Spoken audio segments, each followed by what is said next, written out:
Okay, so hello everyone. Welcome to the second appointment of this open seminar that we entitled Sensitive Observation Seminar Series. My name is Louise Lemoine, and I'm running together with Ila Bêka and Gili Merin, that appears somewhere, the Diploma Unit 16 at the AA, Architecture Association School of Architecture in London. Today, we are extremely pleased and honored to welcome the philosopher Emanuele Coccia. Ciao, Emanuele. You may appear somewhere. Yeah. Emanuele Coccia is an associate professor of philosophy at the prestigious EHESS, École des Hautes Études en Sciences Sociales in Paris, and formerly taught in Freiburg im Breisgau in Germany, in Columbia University in New York, and the universities of Buenos Aires, Düsseldorf, Tokyo, and Weimar. To briefly present Emanuele Coccia, we could say that he's fundamentally a philosopher moved by an immense curiosity and endless desire of knowledge, which often brings him to explore topics and territories mostly overlooked in the history of philosophy. He has worked extensively on aesthetics and biology, and in particular way on the life of plants, and has also written about contemporary art, publicity, and fashion. He was appointed scientific curator of exhibition trees at the Fondation Cartier pour l'Art Contemporain in 2019. His publications include Sensible Life, Goods, Advertising Urban Space and the Moral Law of the Image, The Life of Plants, and most recently published this year, Metamorphosis. With Giorgio Agamben, he edited an anthology covering angels in Judaism, Christianity, and Islam. So last month, for the people who attended the opening session of this seminar, we hosted an architecture historian, Thomas Daniel, and today a philosopher. Because the principle of this seminar is precisely to host a series of guests from very different fields, being architects, filmmakers, photographers, artists, or philosophers, writers, and anthropologists, to discuss with us their own practice, their research, and working methodology. In close relation to our unit studio work and the production of films, this seminar is an attempt to define what sensitive observation means. As we deeply believe that sensitive observation is not a mere matter of visual qualities that could be reduced to the domain of visual arts, but on the contrary, should be approached as a profound disposition of openness to the surrounding world, understood in a broad way from its sensorial to its ethical dimensions. We are trying here to gather voices from multiple practices and points of view to help us feed this questioning. We probably couldn't find a more suitable guest than Emanuele to deeply understand that cross-disciplinary dynamic in the way a question can be asked, because his personal practice and understanding of philosophy precisely defies the strict division of disciplines and fields of research that has historically shaped our relation to knowledge. He's known in particular way for having theorized a metaphysics of mixture based on the principle of a fundamental unity and interdependency of everything in nature. To address the seminar's quest of understanding what sensitive observation means, inviting Emanuele Coccia seemed for us as an evidence from the start, as the central question around which gravitates his work, or at least his early works and research, is precisely sensitivity and the mechanisms of perception. But as Emanuele seems more and more interested to investigate the field of architecture, we asked him today to address in a more focused way the concept of space. The intent is less to make him think on the current evolution of the architectural language or on the issues of the contemporary city, but rather to consider space from a philosophical point of view in order to slow down and gain distance in the way we think space in an architectural school, where often we skip stages of reflection in order to get more quickly to a form and a result. What philosophy allows us to do is precisely to take a step backwards, to go back upstream of the production of forms, to ask ourselves more fundamentally what space is. So on a more logistical note, we ask all participants to keep their microphones muted during the lecture, while afterwards there will be a Q&A session, and you are more than welcome to ask any of your questions. Emanuele, prego, the floor is yours.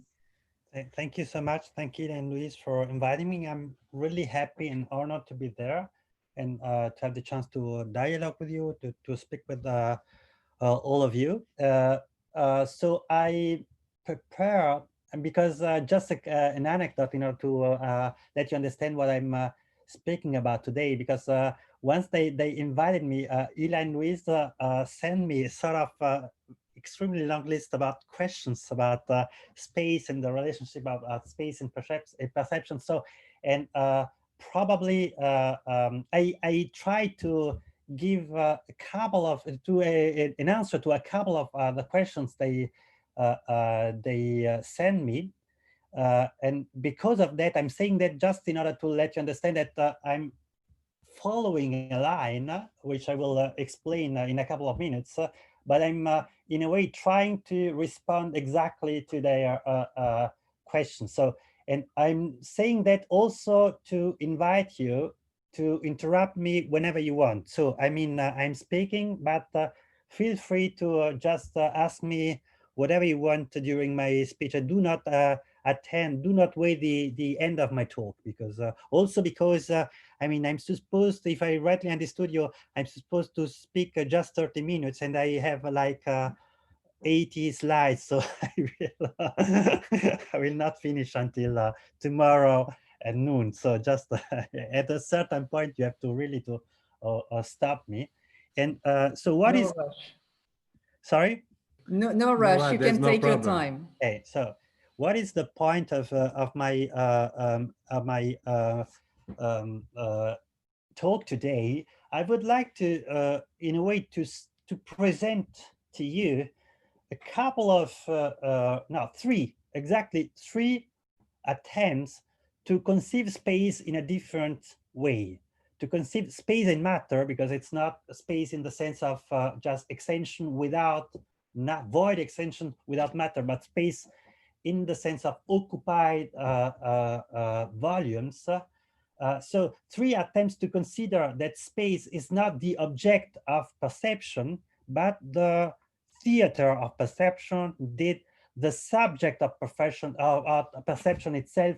So in a way, the three different, totally different attempts to try to conceive, to start to conceive what could be called a sensitive space. So a space where that is not just in front of a perceiving object, but a space which is in a way a sort of extension, prolongation, or of perception and of the perceiving subject. In a way, I will present to you three different forms of an animist conception of space. I will also speak a little bit about what could we call animism, Western animism. So I would, in a way, try to convince you that there is something like a Western animism. We do not know, we do not need to go see what other civilization or other cultures has produced in order to try to understand what it is, this kind of panpsychism. So, but the three examples I will give you are not in a chronological order. They are just three paradigmatical attempts, approaches. And let's start from a very simple one. So the very first one, which is in a way the most basic, the most primary attempt to show that even when you are approaching the question, what is perception from an anatomical point of view, from the point of view of the subject, you have to involve space. You have to consider that space is not just in a way what you are perceiving, but it's a sort of third organ of the perceiving activity of a subject. So this idea is actually an idea that was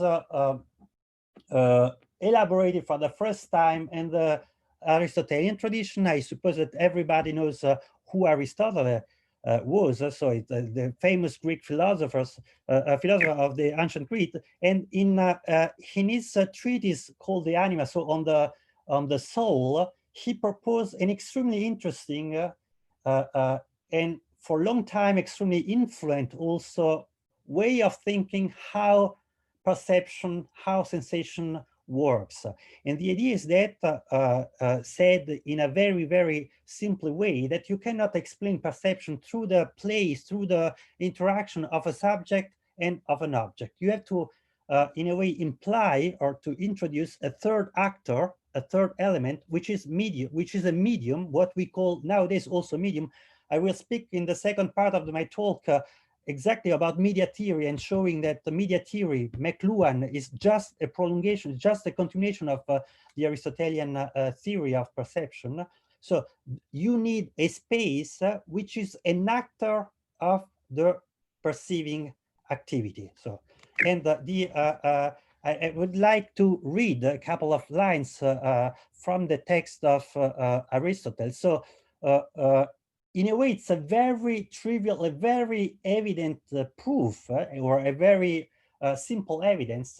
He says you cannot, I'm trying to, I will resume the argument and then read the text. The idea is that actually you cannot explain perception just through the interplay of a subject and an object, because, I mean, and you can see that because if it was the case, then each time that you are approaching an object close to your eye, you will see better the object, where it's not the case, actually. So the closeness of a perceiving subject and a perceived object, in a way, doesn't allow to the object to be better perceived, or to the subject to perceive better the object. So that's why we need, in every act of perception, a mediating space, sort of third element.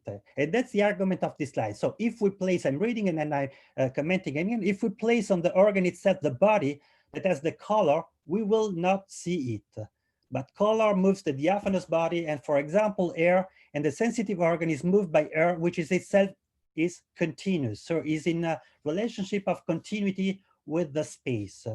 So Democritus is therefore not right to think that if the medium were to become empty, one would see perfectly, even an ant in the sky. This is quite impossible. That's the point. Vision occurs only when the sensitive organ experiences some affection. It may be not directly affected by the very color that it's seen, but it is affected by the environment. Thus, a medium is necessary. So the originary Greek expression is thus is necessary something metaxou, which means something which is in the middle of, so which is intermediate between the subject and the object. And if there were a vacuum, not only would one not see well, but one would see not at all. That's the important point. So in a way, in order to take place, a perceiving act need not just the perceiving object, the perceiving subject, so the organ of perception and the object that I'm perceiving, for instance, I don't know, a smartphone or a book, but it needs a space, but an occupied space, in a space which is full of matter, so which is in a way not just void, a space not in the sense of a geometrical entity, but space in the sense the very core of reality. So, and this kind of idea is in a way extremely interesting because it's the first, in a way, proposal of considering space and occupied space matter as in a way the very organ of perception, in the sense that the idea is that it is the space itself that transforms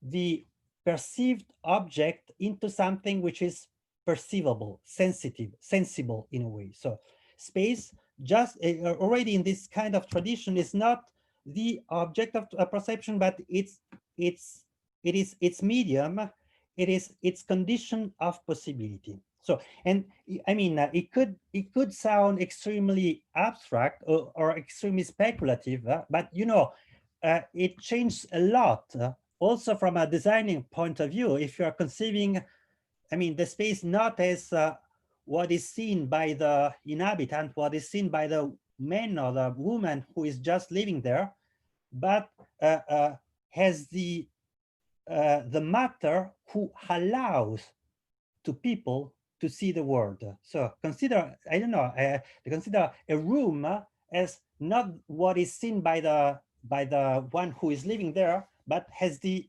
extended organ of the person who is living there. So that changes totally the perspective.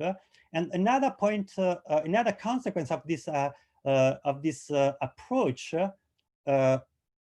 concerns also the way you are looking to matter, because well, as I said, the idea of Aristotle's idea is that this intermediary space, this metaxo, what is in the middle of between the subject and the object, is not just space in a geometrical sense, it's not just void, it's matter. So that means that matter, in a way, from this point of view, is considered not as something which opposes a resistance to touch or to movement. Matter is the condition of possibility for the emergence of sensitivity in general. And what is interesting in this tradition and in this text, that it is the fact that first of all, philosophers or people is not just philosophers, because it is the implicit it's one of the presupposition of why it's so important to come back to this kind of text is that actually what you read in the theories about perspective, starting from Middle Ages up to the Renaissance, is actually based on this kind of theory. So perspective is in a way sort of rearrangement of this kind of theory about vision. But in order to come back to what I wanted to say, so what is interesting in this tradition is the fact that matter is considered as something, or there is, or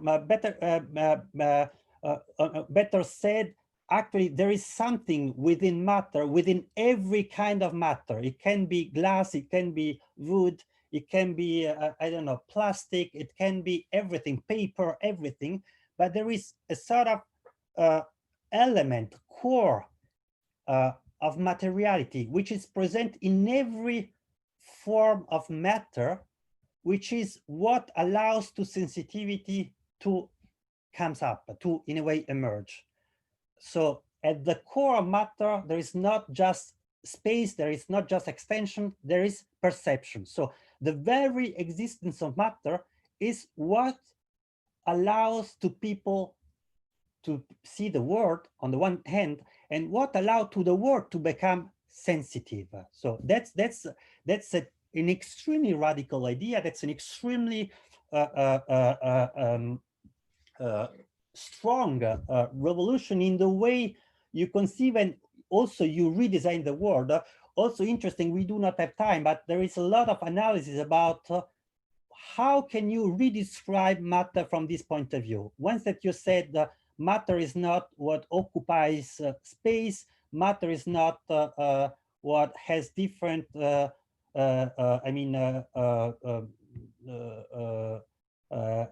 a resistance, as a, I don't know, solidity and so on. Matter is what reacts to the object and let them become sensitive.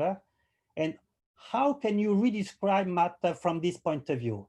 How can you redescribe matter from this sensitivity, from this capacity, from this ability, from the point of view of the ability of triggering the sensitivity of objects? And there is a sort of new physics that this tradition is elaborating that allows to redescribe the world, not just, or redescribe matter and space, not following the forces that in a way go through the spaces, but through the power of every kind of matter in producing the sensitivity of things. So the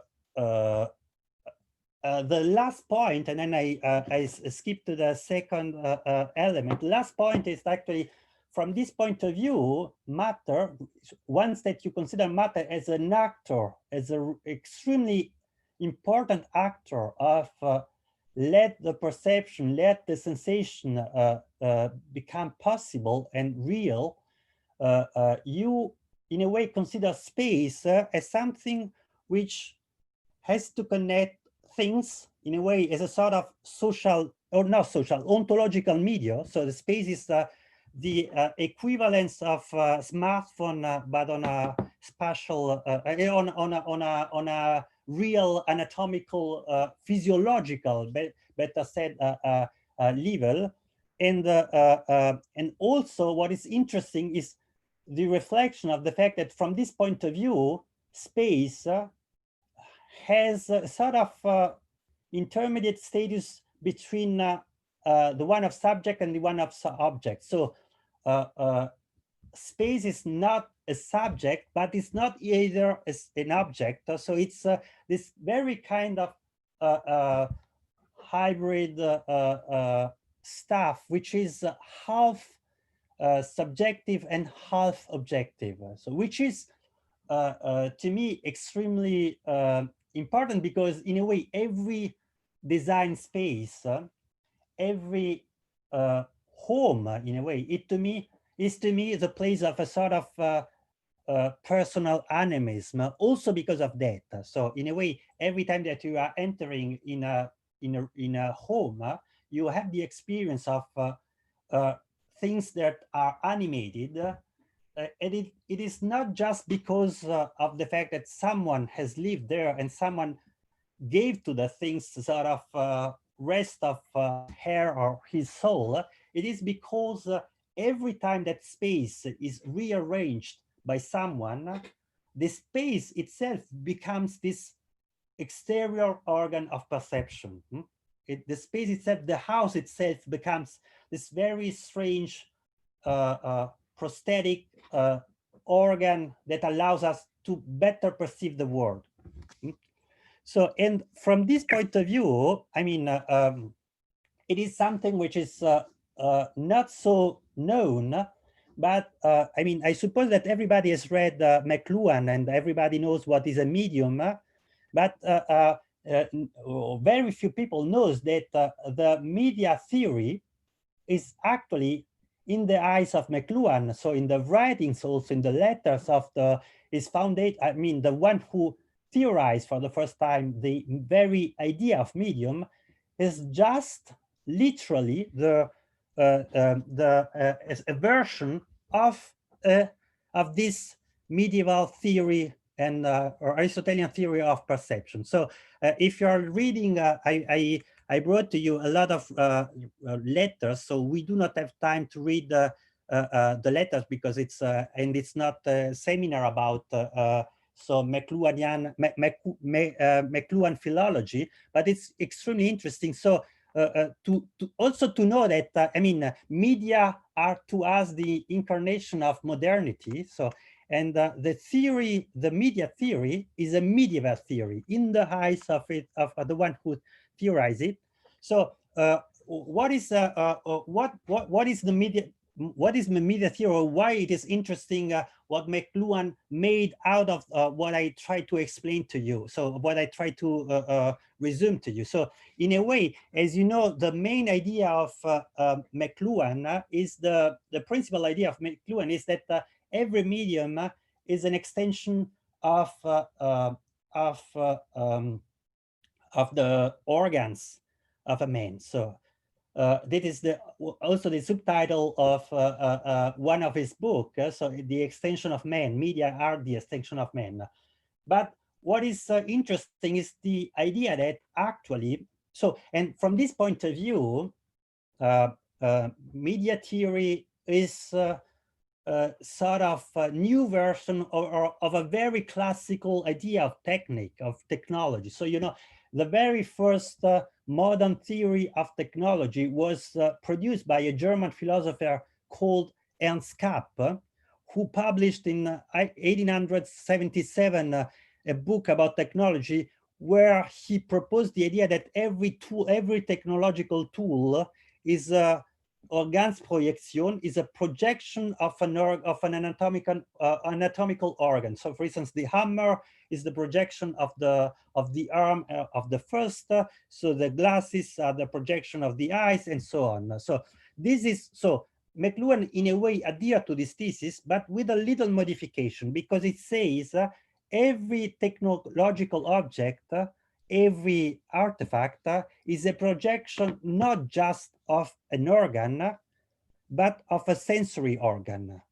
Every medium is the projection of our sensation outside our body.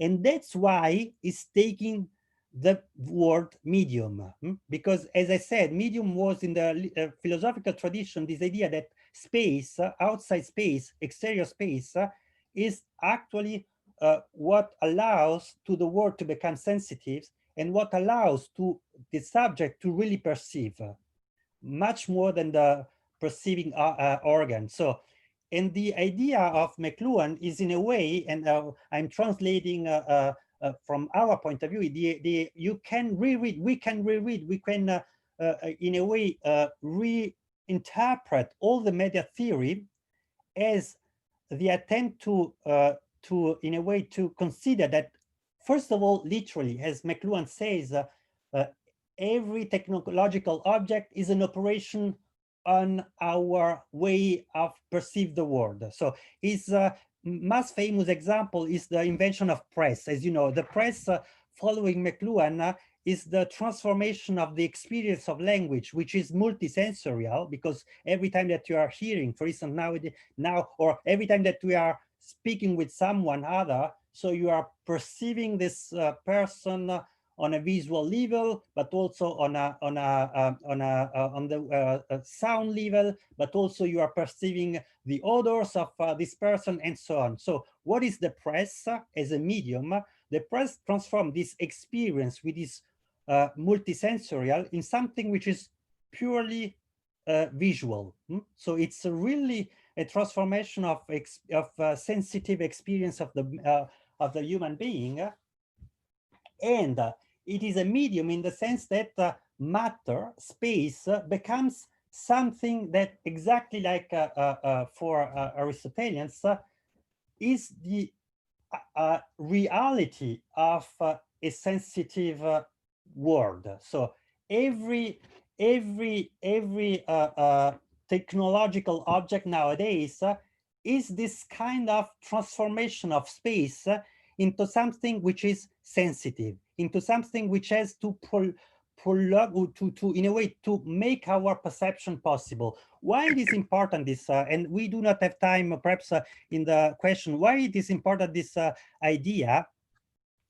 First of all, because, again, it's an extremely clear and radical idea of for what purpose are we, in a way, transforming matter and space. Actually, the first goal of every technological, in a way, manipulation of reality is to let ourselves better perceive the world. It's interesting as an idea. So we transform the world not just to have a better, I don't know, not just to produce a mechanical, or not just to, in a way, let machines make mechanical tasks. We transform the world, we produce technological objects just in order to extend our perception. It's a huge revolution in the idea how we conceive technology. And it's a huge revolution, which is also, I mean, the reality, because, I mean, we are speaking a lot about machines following a mechanical model. Machines also, I mean, I conceive also what we are doing, what architects do as machines. I mean, a home, a building is a machine. But let's try to think about homes as perceiving machines, not as a mechanical object, not something that has to accomplish mechanical tasks, but as something that you, in a way, build in order to accomplish our perception of the world. So, actually, we are witnessing a huge shift in the way technology is produced in the last, let's say, 40, 50 years, I would say that it's not the totality, but let's say the majority of the machines of the mechanical, not the mechanical, the devices we are building, they are what one could call psychomorphic machines. So every think about smartphones, think about computers, think about all the latest devices we are buying, imaging, building, and so on. They are actually machines that have to reproduce not just our anatomical body, but our psychological life. So in a way, a smartphone in a way has to reproduce our psychological life in a very literal sense. So in the sense that in a way my smartphone in a way it's the place, it's the space that allows me to have a lot of emotions and to perceive. Now we are using not a smartphone but a computer, so we have not a mechanical interaction, we have a psychological interaction. So from this point of view, one point which is extremely important, I'm going extremely quickly because I just want to finish in order to let the conversation start, but something that in a way McLuhan understood and grasped through this theory is this shift in the way we are considering technology. So every machine is an attempt to extend, transform, rearrange perception. And for this reason, every device is doomed to, in a way, extend, transform our psychological life. So every machine has to do with our psychology and not with our anatomy and not with our mechanical constitution. So, and from this point of view, I would say that the task of the future architecture is more and more a psychological one. So you are, in a way, the designer of a new psychology and not the designer of the designer of bodies. Bodies are not interesting at all, or bodies are interesting for the future just in the sense of perceiving bodies, not as extensions of spaces or volumes, geometrical space. So in a way, the consequence of that is that architecture has to abandon immediately geometry. So one should invent an architecture that has nothing to do with geometry, because psychology has nothing to do with geometry. Psychology is not a question of extension. I mean, it's a question of space, but space as lived space. I mean, something which you have to live. So a living space or a lived space. So from this point of view, architecture has to change totally its tools, its way of thinking, its devices. So let's come to the third episode, the very last one. And in order to do that, just allows me to make a very, do I have 10 minutes or it's too much? Okay, so before coming to the third point, so to the third attempt to conceive in a way the equality between matter and perception in a very much more radical way, I would like to make a little digression about what we call animism and all this debate nowadays, which is extremely important within ecology about animism, as you know. So one of the idea of the current ecology, it was first proposed by an extremely interesting ecologist in Australia called Val Plumwood, who said actually already in the 80s that actually the solution for ecology is a new form of animism. So we have to recognize, to acknowledge that plants, bacteria, fungi, and everything as a soul. So that's the way we can lose our problem. We can solve our problem. So, and then,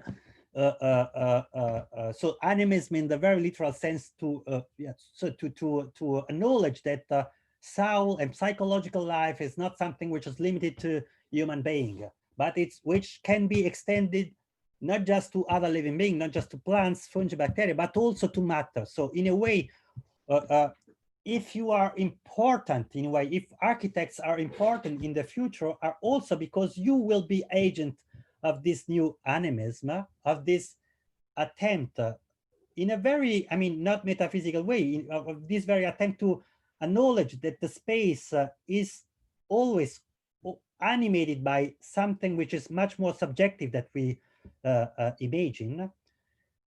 So that is the frame of the problem. And within this frame, then there is nowadays a very common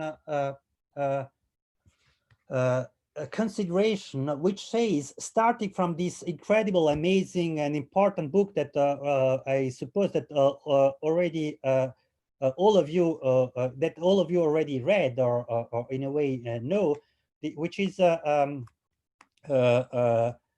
Beyond Natural Culture of Descola. So Descola, this book is an extremely important represented a sort of revolution within anthropology, because unlike the traditional way of doing anthropology, where actually you are claiming that other cultures are different in the way they conceive and they are building culture, but everybody in a way share the same nature, the same idea of nature.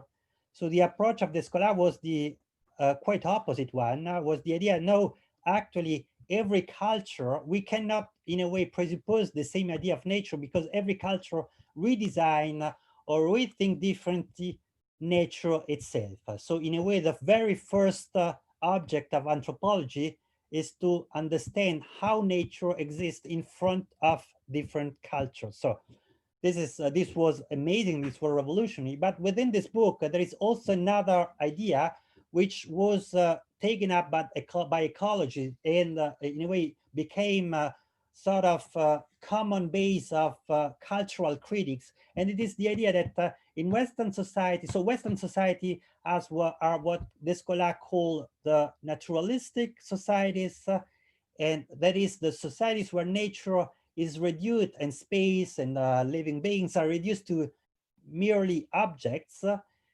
So object that you can in a way dominate without problems. And there are other cultures, like for instance the Amazonian one, that are defined by what can be called an animism. So the attempt to, or the trend to recognize to every form of life as subjectivity. So against this idea, I would invite you to embrace another approach, which is the approach of this, I don't know if you ever read this book, which is, in my opinion, one of the most important books ever written in the last, let's say, in the last century at all. So it's the work of a British anthropologist called Alfred Gell, and the book was his last book. He was published posthumous, and the title is Art and Agency. So it's a very, very beautiful book. First, because it's a book that, first of all, is a saying, animism is not something which has to do just with non-Western societies. There is, first of all, a very first level of animism within Western culture, which is which in a way expresses itself in a very unstable way in a lot of situations, like I don't know, children who in a way attribute a soul, a subjectivity, a personality to puppets. So it's a very, very, or himself, Alfred Gale, is describing himself speaking with his car and say, you very old car, you are so good, I'm so happy to do it, to have a relationship with you. Or people who are talking with money distributors saying, please give money and so on. So they are a situation of an ironic form of animism, which is ironic in the sense that the subject is always ready to say, no, I'm sorry, I was not meaning this in a serious way, but it is, which can be also extremely complex. For instance, I tell you a story. A couple of months ago, I was having dinner with my daughter, which is 5 years old, and she invited to the dinner also a friend of her, so a non-existing puppet. So it's something which was, and I do not why I had this very strange expression in my face, because I was thinking about something different, and she read this expression as a sort of, in a way, the evidence that I was not at easy with the fact that she invited something which doesn't exist. And she said to me, don't worry if you're not seeing her, because herself is not seeing you, so it's okay. So, which is extremely interesting, which proves that this ironic and unstable animism could be very complex. But so this is already interesting, but the main contribution of Get's book is another one, and is claiming that actually there is one form of legitimate and normative animism in Western society, and that's what we call art. Actually, art is nothing but a collective and mass animist behavior within Western society. Why? Because he says, look at people who are going to museums. You have people who are relating to pieces of canvases and pigments as if they were, I mean, the embodiment of a soul of a person who died like 4 centuries ago, 5 centuries ago, 6 centuries ago. And there are people who are looking at pieces of canvases, are claiming to be in contact with the soul. So it's really literally a form of animism. So, and the book is very complex because it's analyzing the way how art in a way implies that the subjectivity can exist in matter. It is also analyzing the isomorphism, so the isomorphic relationship between, in a way, soul within anatomical body and soul within artwork, but that's not interesting to me. What is interesting to me is to say, do not say, please, that Western society do not know animism. So animism is something which is extremely trivial, extremely lived in a daily condition. Also for us, we always, in a way, relate to piece of matter, also books. So this, I relate to this piece of matter as it was the reality of something more than just matter, more than just space. So I'm relating to this book as there is, as if there was something like a soul within it. So space is never to us on a daily basis just extension, never.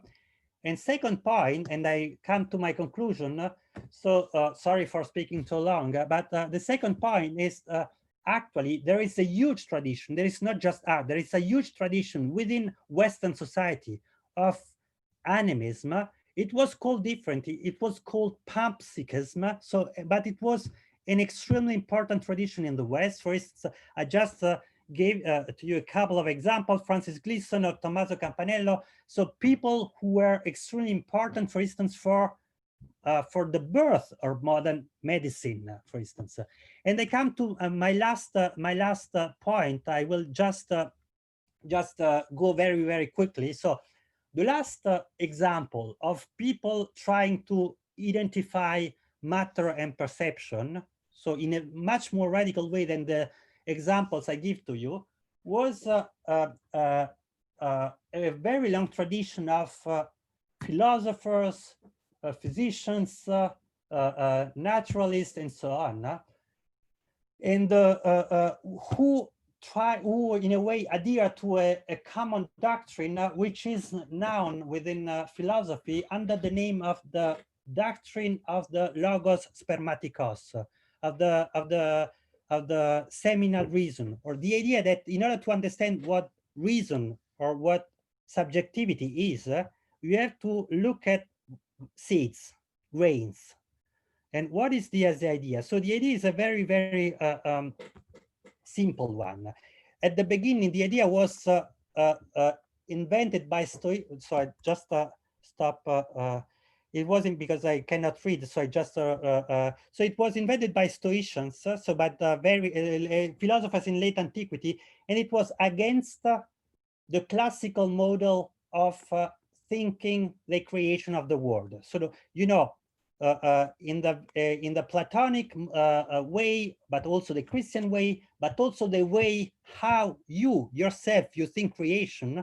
You used to think that there is a creator, a technician, a demiurge, so a person who is manipulating matter, which is devoid of everything, which lacks of everything, and looking to ideas and trying to insufflate those ideas into matter. So this is in a way, the way how creation has been thought by a lot of people, by theologians, by artists, because you also consider that you are a creator, you are just manipulating space, following abstract ideas in front of you.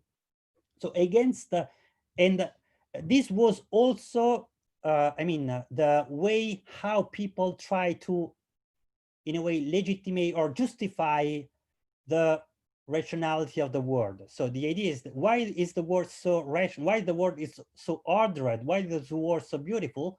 Because it's the result, is the artwork of a superior artist, so as of a technician. So, and against this theory, a couple of philosophers came and said, no, it's actually, it's not a good theory for a lot of reasons. First of all, because of the fact that it's not so economic. I mean, if you have to justify the rationality of the world, and you are supposing that there is a rational agent outside the world, then you have to justify the existence of the irrational agents and so on. So you do not have, and then they say the world do not, and then the real answer was the world does not need actually the existence of an exterior creator, of an exterior artist. The world is the reality who is producing forms out of itself, through itself, and immanent form. So, and the example for that was a seed. If you're looking to a seed is a very, very strange reality, because it's a piece of matter who's able to produce, to transform itself, to produce form, a form out of itself, through itself, and a form which is not separated, which is not separating from it. So a seed and the birth of a plant is the embodiment, is the evidence of the fact that you have a process of creation where the artist, the process of production of the form, the matter out of which we are producing the form, and the artwork which results from this process of creation are not separated, do coincide totally. And from this point, in a way, in this frame, if you're looking in that, you have to admit that in a way the grain is perceiving what is happening. So the grain clearly perceives and sees and knows what is going on, and it's because of this perception then that in a way this piece of matter is producing a perfect form. So this was the last time. Sorry, I have to really to quit because I spoke almost an hour, but this is the last and the most radical attempt to really let coincide matter and perception. So in a way, from this point of view, you should in a way try to imagine that every piece of the world is a perceiving subject which is trying to, in a way, give to itself a form, following a clear perception of what is happening within it, and what is happening outside it. So I'm finishing. Sorry for speaking so long. No. Thank you so much, Emanuele. It was amazing, so rich, and actually so generous that hopefully for everyone, I tell you right now that the recording of this lecture will be accessible either on the a YouTube channel, so we can watch it in order to also absorb all the material you gave us, and it was extraordinary. So now we, as it's an open seminar, we really invite everyone to take part. It's you are more than welcome to ask questions. But as we know, probably we need to warm up a little bit the audience. And Ila, would you like to start with a question? Yeah. We have a lot of questions. We sent you, as you know, a long list, so we have a lot of questions. But maybe now, we also prepare some questions, but maybe too many. But personally, I was very interested in something that you talked about in the Sensible Life, about the perception of the space in the case of the initially of the dream, but the mirror, but at the end of the dream. So I would ask you something about this kind of. Yes, I sent you the question that I will read it about the dream, about the perception of the space in the dream. It's following your reflection on the mechanics. Yeah, we understand that the sensory perception of space takes place in an intermediate place between subject and object, as you said it, the medium, as you define it. But in the case of dreams, where on the contrary, there is no longer a relationship with an exterior, but a purely autonomous and artificial creation of spatial perception and sensory feelings, doesn't this demonstrate that perception could be ultimately a creation of the mind?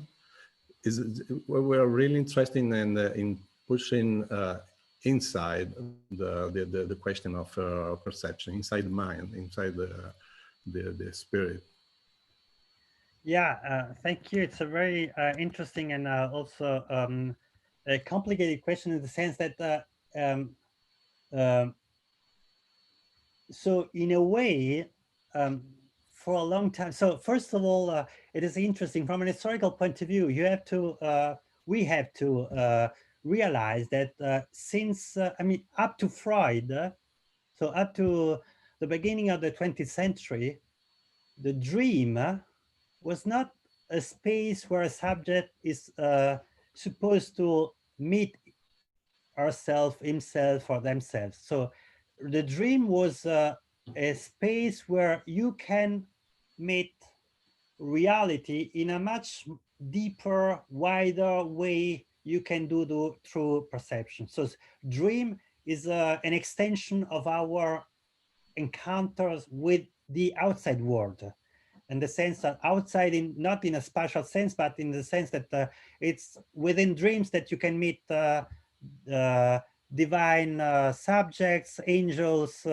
demons, or dead people. So in a way, you never meet yourself. And what happened at the beginning of the 20th century is a very strange, very interesting, but very strange process where we decided that the dream is the space of where everyone is meeting him, her, or themselves. So it's just the space of the revelation of subjectivity. On the other side, since the dream is this kind of thesaurus, it's this kind of capitalistic accumulation of ideas or stuff coming from the world, dream were in its psychoanalytic tradition also the evidence of the fact that the very core essence of the subject is the world itself. So it's not, or it's something which in a way tends to coincide with the world. So the unconscious hypothesis is this idea. But coming back to your question, because the question is then how does the perception or the percepting model work within dream? There is an extremely strong tradition in the West, European philosopher who, for instance, who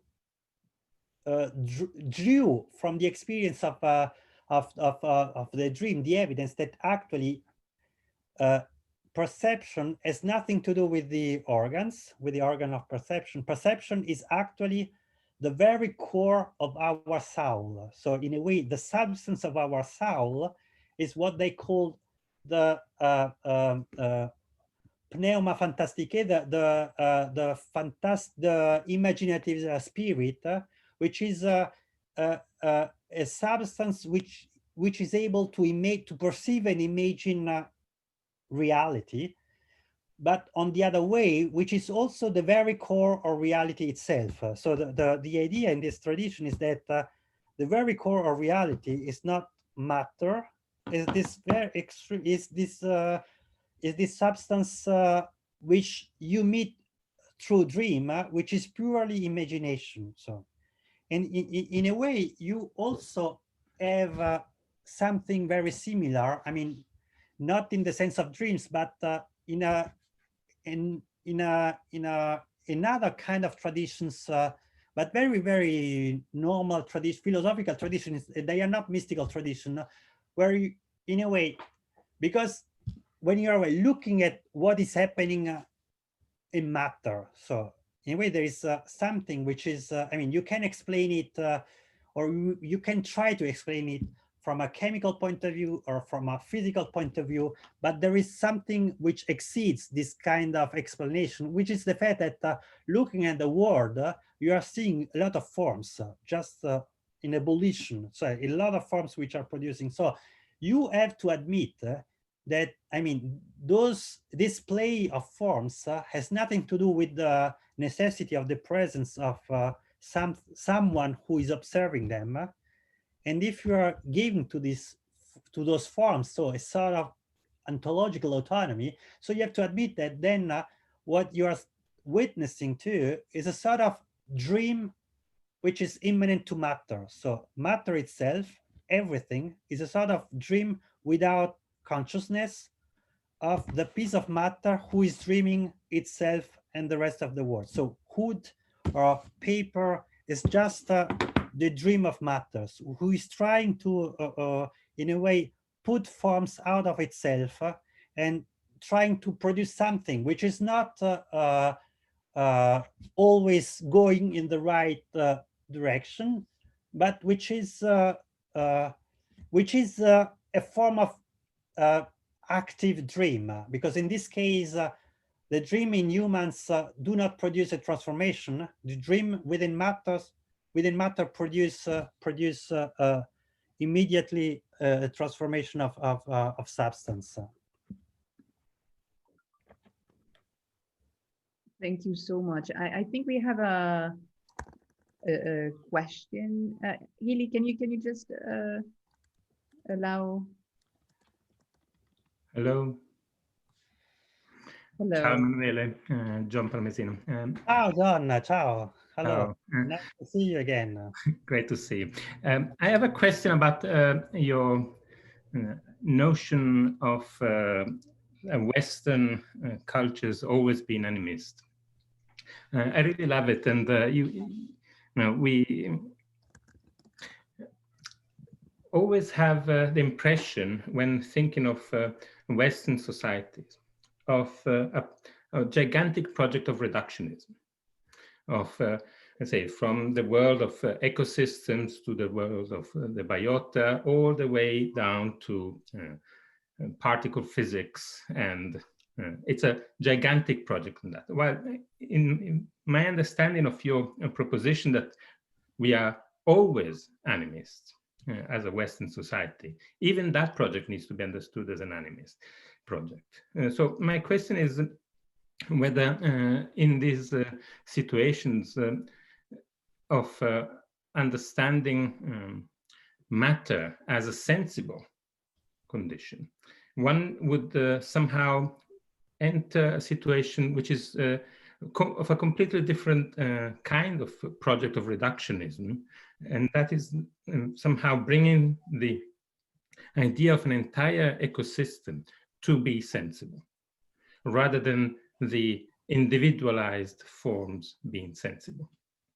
Or in other ways, that the project of holozoism, to consider that everything is alive, even stones or stars or atoms, somehow requires a complete inversion of this idea of the reductionism project. And I wanted to understand better what your thoughts are in relationship to this claim of saying that Western society needs to be understood as animist. How do we consider the reductionist project as an animist project? Yeah, so thank you so much for the question. It's a very, very important one. I try to give you a proper answer. So first of all, I'm not opposing to the diagnostic Western society is reductionist or extractivist. Another essential definition of Western society, and saying we are just animist. I'm just in a way claiming, first of all, it was a polemical, in a way, sentence against the idea that you can really define a culture. So a Western culture should be, would be, I don't know, extractivist, and then Amazonian culture would be an animist. So this kind of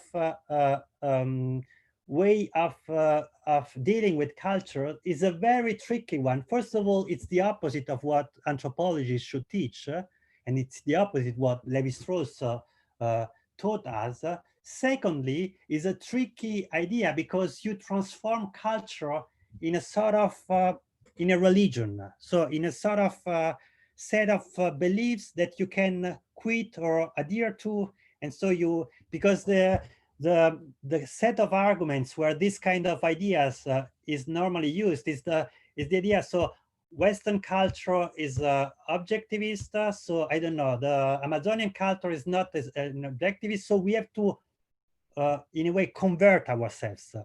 And this idea of conversion is always, firstly, it never works. Conversion never works. Secondly, to invite people to convert is a shameful idea. So it's horrible to let people, invite people to convert. It's really the work of priests. So it's really what you have to avoid really always, because it's really, you are an asshole every time that you are trying to convert people, every time, because you are in a way just saying I'm morally superior to you. So I'm just saying to you, where is the truth? And you are a sinner. So it's really horrible as an attitude. So that's why also it's tricky, this kind of identification. And above all, this idea, so we are speaking, I mean, in a virtual way in London. So the capital of cultural critics, we forgot the fact that one of the most interesting point of what Stuart Hall and this friends taught us, that cultures are arenas, so are field of battle where everybody tries to impose to other people its hegemony. So there is no essence in culture, because even within Western culture, there are some people who are objectivists, who are trying to impose their truth to other people. There are some people who are animists, who are trying to impose the truth to other people, and so on. So you find always everything within cultures. So that's why also allow me to say that that's why it's stupid, for instance, to say that, I don't know, that European culture is a white one. We forget, for instance, Augustinus was a black, Plotinus was black, all the Stoicians was black and African. So it's not true, and it's stupid. So there are a lot of influence every time in every culture, firstly. Then what you but there is this problem you addressed, that ecology. So the main problem you in a way you discuss is the fact that despite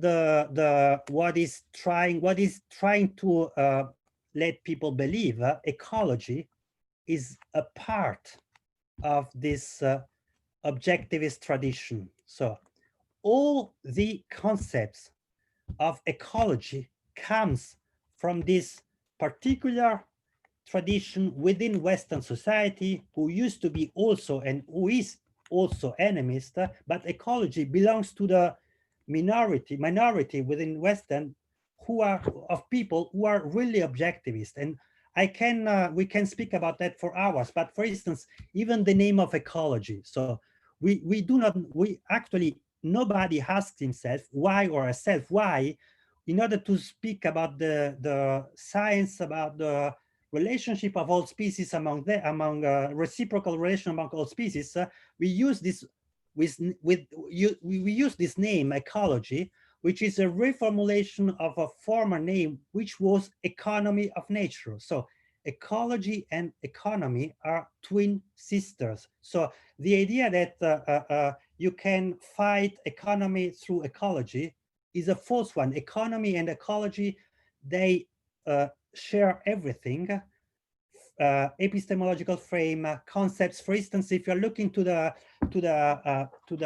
origin, the very first treatises on ecology, you will find the metaphors of the invisible hand, for instance.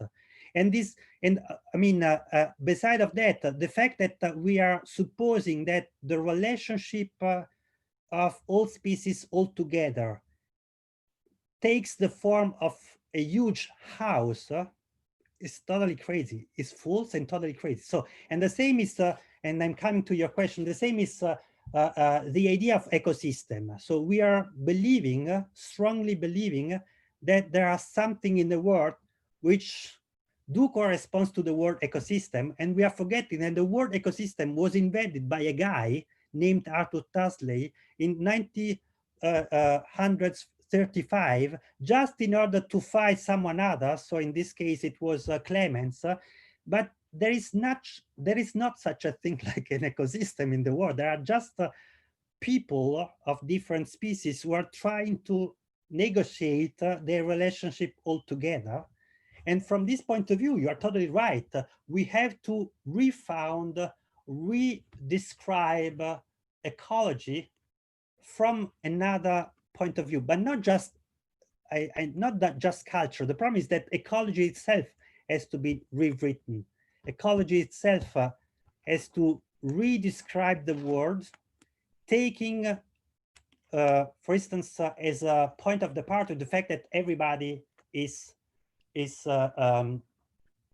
seeking, seeing, speaking, thinking, and in a way, every living being is self-conscious. And the problem is that it's a very, very scary, in a way, task. Why, for instance? Because acknowledging that every living being has, in a way, as this kind of subjectivity means, for instance, to acknowledge that it has also the freedom, which means that it has also the moral ambiguity we cannot tolerate in other living beings. So the main resistance I find in actual ecology is not a cognitive one. So we are all ready to say every species are equivalent from a cognitive point of view, or we are all happy to say from an ontological point of view, there is no more difference between a human being and the bacteria. But if I'm saying from a moral point of view, there is no difference between a human being and bacteria, everything collapses. Why? Because if you're saying that, you are recognizing that, I mean, humanity is doing a lot of bullshit, but every species can do a lot of bullshit. So every fucking living being can do really bad choices in his or her life or in its life. And we are not able to accept that. And the evidence is the fact, for instance, we are living this pandemic, which is from an ecological, from a biological point of view, an extremely trivial fact. So there is a virus who's just jumped from an animal to living being. It's totally normal. So we are so embarrassed, first of all, to acknowledge that there is some agency that does not belong to us.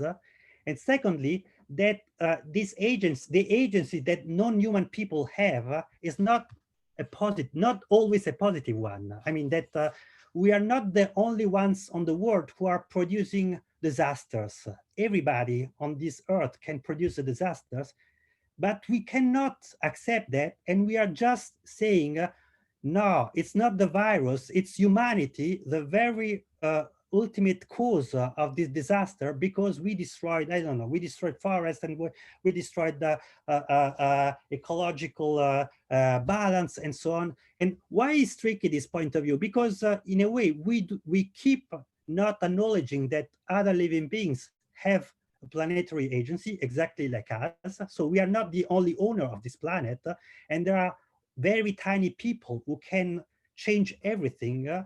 I mean, without not so much effort. And secondly, we keep considering that we, this human species, is the alpha and omega of the planetary history. We are always at the beginning and at the end of everything which takes place on this planet. So this is to me the most important obstacle to come to this kind of animist attitude, because we have to, in a way, to accept that there is a sort of ambiguity of everything, and there is a fragility of everything. Because if we are stuck, because one of the presupposition of the ecological debate is if humanity is stopping to do human stuff, everything will be great.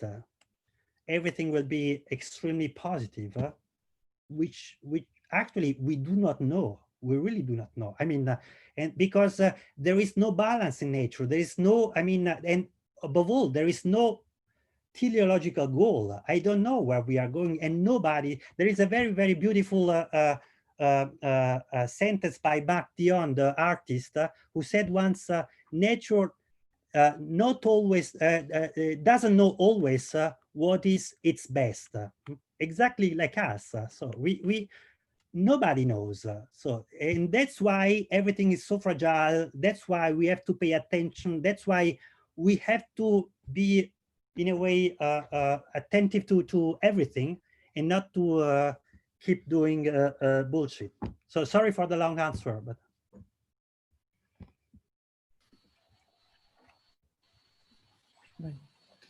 Thank you so much, Emanuele. Thank you so much, Emanuele.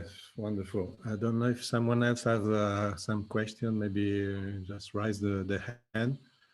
I have just a very, very quick question about, you talked about architectural tools. You wrote about it I read it in an interview.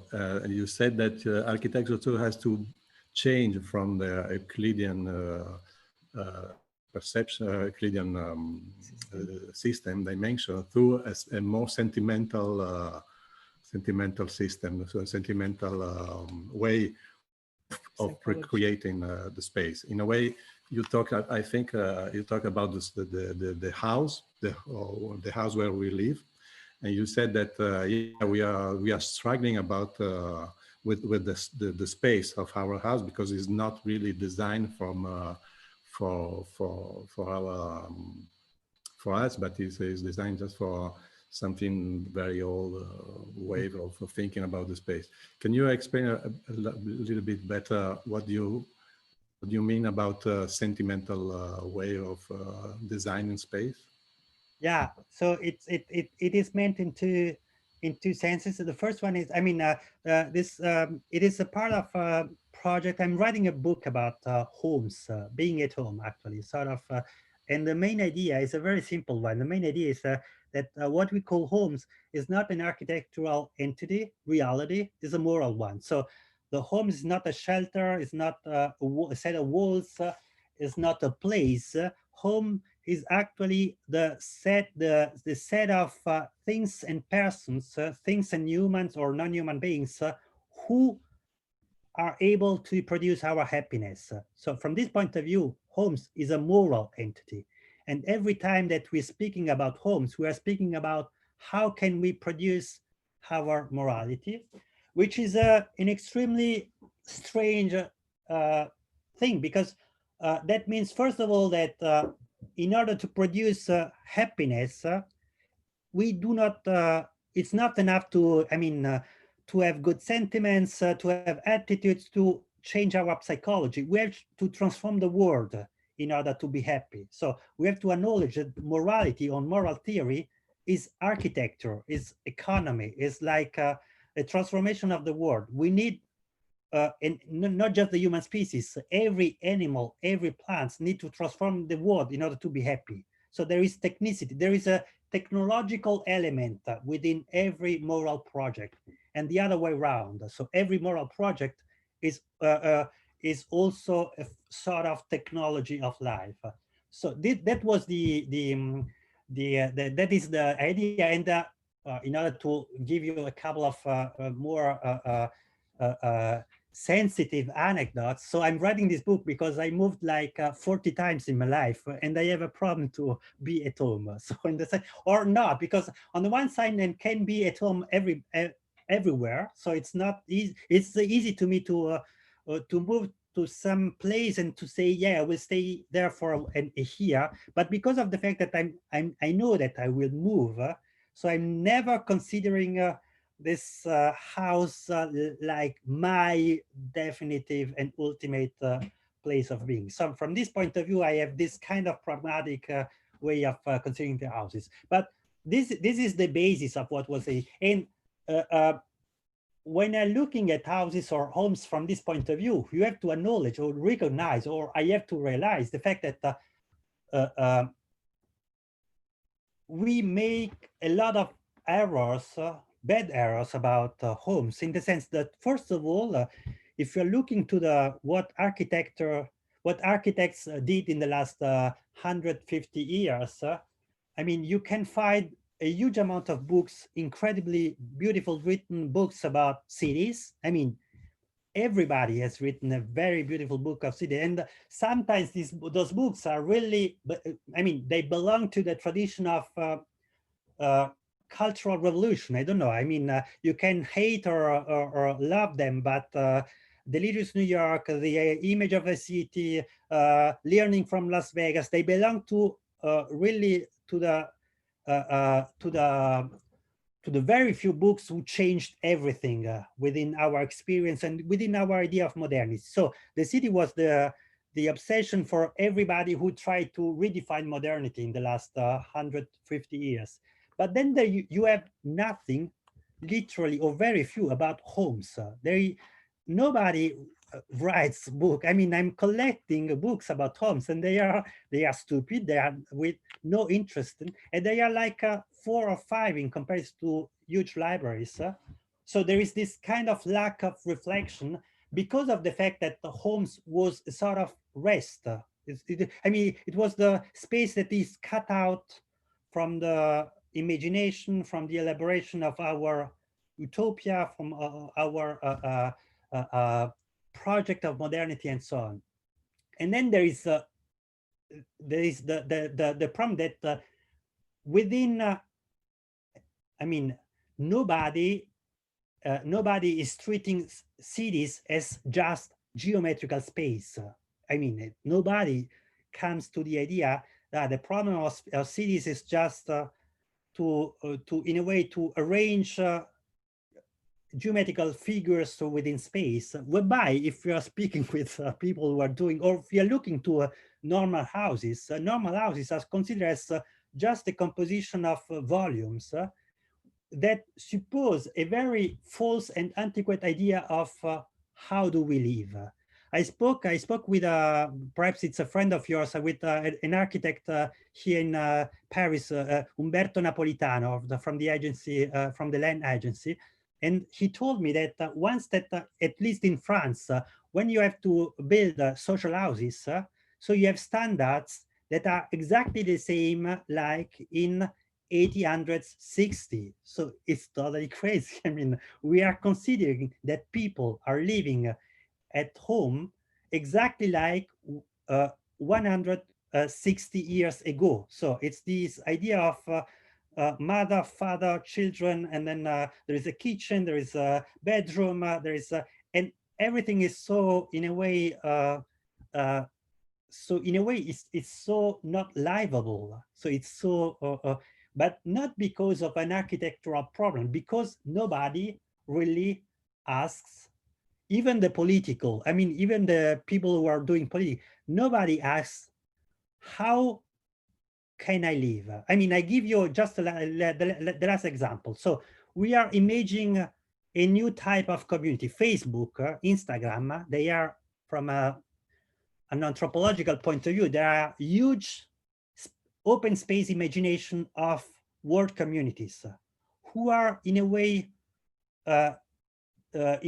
who are revolutioning the idea that community has to do with nations and the idea that community has to do with genealogy. So Facebook, it's very strange. It's the idea that there is a friendship that overcome genealogy and politics. It's a very, very strong idea. I mean, embodied in an institution, in a space that Facebook produce a virtual space. So it's a sentimental space that has nothing to do with cities and it has nothing to do with homes. So a new architectural way of conceiving relationship among people. So we have that, and then we have houses. I have a house with a bedroom, a kitchen, a toilet. It's totally crazy. And when I cannot invite my friends, it's totally crazy. I mean, why are we so schizophrenic? So there is no reason to keep thinking homes this way. We are living, because it's not just an imagination. Through Facebook, we are living socially in a very different way. So why we are not able to adapt homes, so the very first space of socialization, to these very new ideas of social life. So that's the main point. And when I said the question is a sentimental one, is the fact that we do not, in a way, because of the fact that we consider space as something which has just to do with volume, geometry, spaces, we do not accept the fact that when you are, in a way, when you are building or projecting, imagining a home and house, you are just projecting a real version of Facebook. So you are just doing that. So how can I live every day in my Facebook bubble? So that's the task in a better way, because Facebook is good, but I mean, I cannot have sex with someone in Facebook. I can have sex, or I can have a dinner with someone at home. So that was the point. So the question is a sentimental and a moral one, not a geometrical one. I can imagine that is also for the city, no? We can expand also to the city. Yeah, but the cities, in a way, the cities. What is interesting is the fact that, or to me, the experience of the pandemic confinement was also the experience of the evidence of the fact that the cities, as we knew and as we build them, they are actually dead, finished. Also because of the fact, for instance, that John is repeating all the time. So cities are this production of technosphere, which is too expensive in terms of also of energetic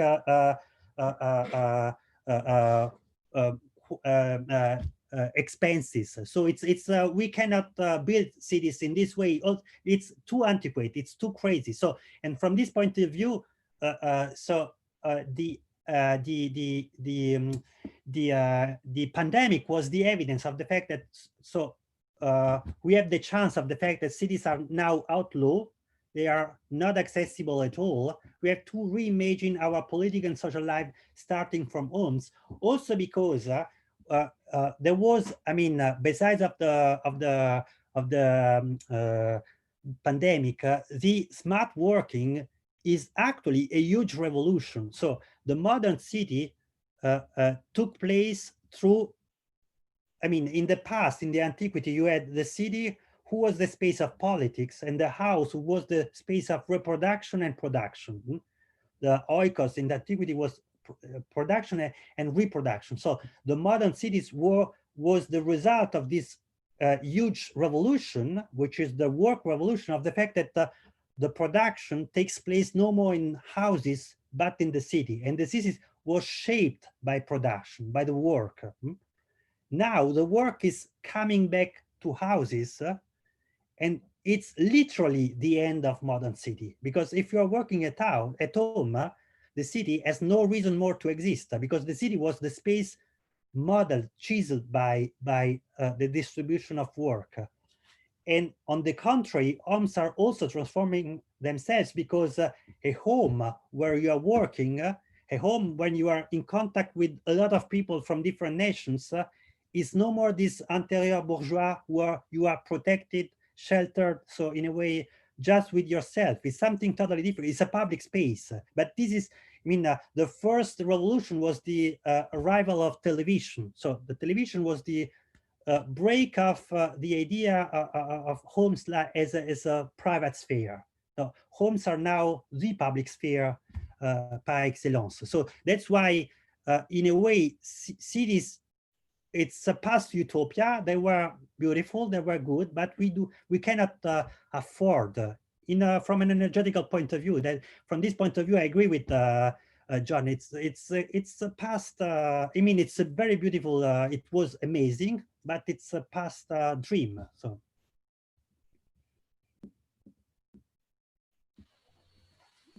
Fantastic.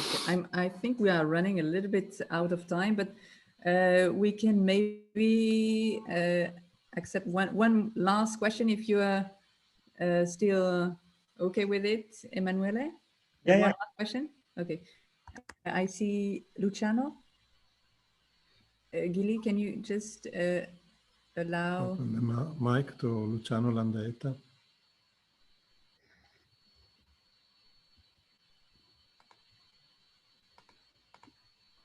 Okay.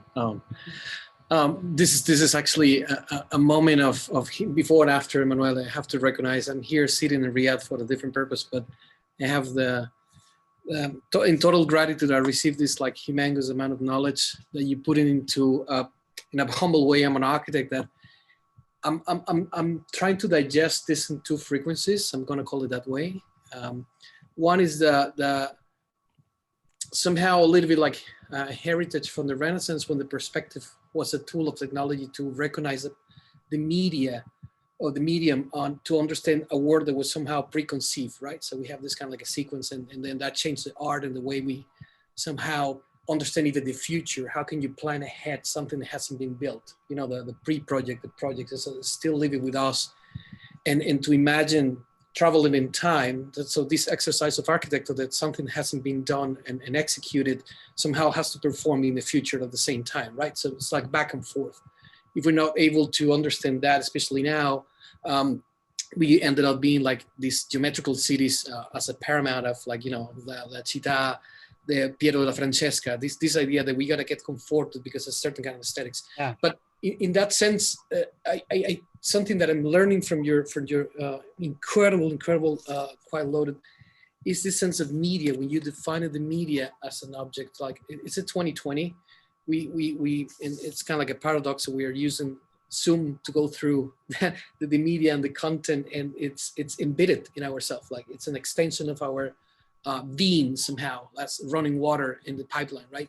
Somehow, I have this conflict now to understand that on how do you envision that if there's a premonition of future, because it looks like the old book, the future, we just got to the future immediately. We have to reinvent, kind of like a reset button of perception once again, because and I'm learning as your daughter's story. I'm learning through my 5-year-old kid that he's learning through already to understand that it's normal to have family in devices. So he doesn't wonder like what happens behind that device. That presence, it's in him. So that medium is kind of like building a new perception of time, untangible time, but exist. So that, as an architect, I mean, we all share this thing, is that this absolutely affects the process that we're embedded into. So I'm having conflict, like what's coming ahead. That's my only comment somehow. But yeah. that's an answer that's a question that you have to answer, not me, as an architect, because you are the makers of the future. I'm just someone who is speaking because I find funny to write books, but no, in order to be more, I totally agree with you. There is a distinction, and I mean, I would say that it's much more radical that you are describing, because first of all, something which is interesting is the fact that, for instance, my daughter takes I don't know images on paper, and is making that gesture so in order to enlarge. So in the sense that in a way, so this device has become the paradigm, to understand all other forms of language. But this is huge because actually I have no answers. But for instance, when you're talking with someone on WhatsApp or on FaceTime, I mean, the image you have on FaceTime here, or the image I have of you, Luciano, on Zoom, it's not a sign anymore. It's not a semiotic expression because it's not. I mean, it's something which is different. You are existing on my screen, and it's not just a sign of you. It's too rude to say I'm just speaking with a sign because it's an animated sign. I mean, I'm sorry, but you are making this movement with your head. So that means that language cannot be read anymore in the way we used to think about. So we used to think about language as something which has to do with the production of signs who are in a way existing in an autonomous way, and then someone who is interpreting them, and so on and so forth. So this is no more the case, because first of all, your image is not autonomous at all. I mean, once that you are going, it's something which is not autonomous. It's not design. It's the presence of you here and there. So language has changed. So this kind of, that's why I was saying the machines we produced, the devices we produce are psychomorphic, but that means that language itself, sound itself has changed totally. We are just producing a new kind of soul, a new kind of psychological life in the world. And of course, it's complicated, first of all, to name what we are doing, because again, I do not know how can I call this image of Luciano Landeta on my screen, or of John, of Ila and Louise. I do not know how to. It's not a sign, it's not a word, it's not just an image, because it's not like a painting. What is it? I do not have names. And above all, it's the psychological life. It's in a way, it's a wave who is coming through the space in extremely massive way. And that's also why it's a mess, but it's amazing. So that's why a city has to be in a way rethought again, because soul, it's as if the word soul is now produced every time by this kind of devices, and it's out there all the time. So how many devices of this type we have in the world? I don't know, billions. And these billions of devices are just erupting souls all the time.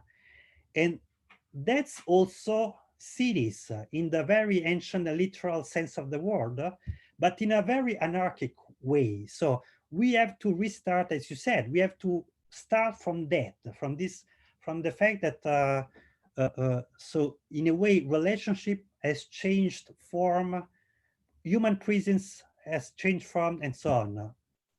So it's just what I can say, but I do not have solutions. I'm just, what is important is to, in a way, to realize that we are living in a totally different world. So really, I mean, I repeat all the time that it is as if we were landed on a different planet, and we have just to baptize, like Adam and Eve, we are pioneer. We are just baptizing a reality, and all what we knew, all the knowledge we had in heritage is useless, actually, because everything is false. I mean, economy, ecology, to architecture, everything is false. So we just have to rename everything and study and work really hard. That's the only way. So thank you so much for your generosity. I hope it was clear, because it was a little bit messy, but was so rich. We are recording the lecture, so we will put it online as soon as possible. So we will watch it again several times to Oh no! everything in detail. No. That's the description of hell. A pleasure. Don't do that. Don't do that. Go walking. Have a chocolate or something. Thank you so much, Thank you so Emanuele. much. Thank you Very, to very all the nice of participants you. who have joined. Thank And so we will try to upload the video as soon as possible in the coming days so that everyone can have access to it. Thanks again. And we hope we're actually waiting for the release of this new book. When is it planned for? It's in spring, April, May in Italy. Yeah, at least. Excellent. Yeah. So we'll try to invite you again for the release of the book. I'm sure it will be fantastic for the architecture community, but not only. Thank you again. Thank Thank you. Thank you, Emanuele. See you. Thank you. Bye. Ciao. Ciao, everyone.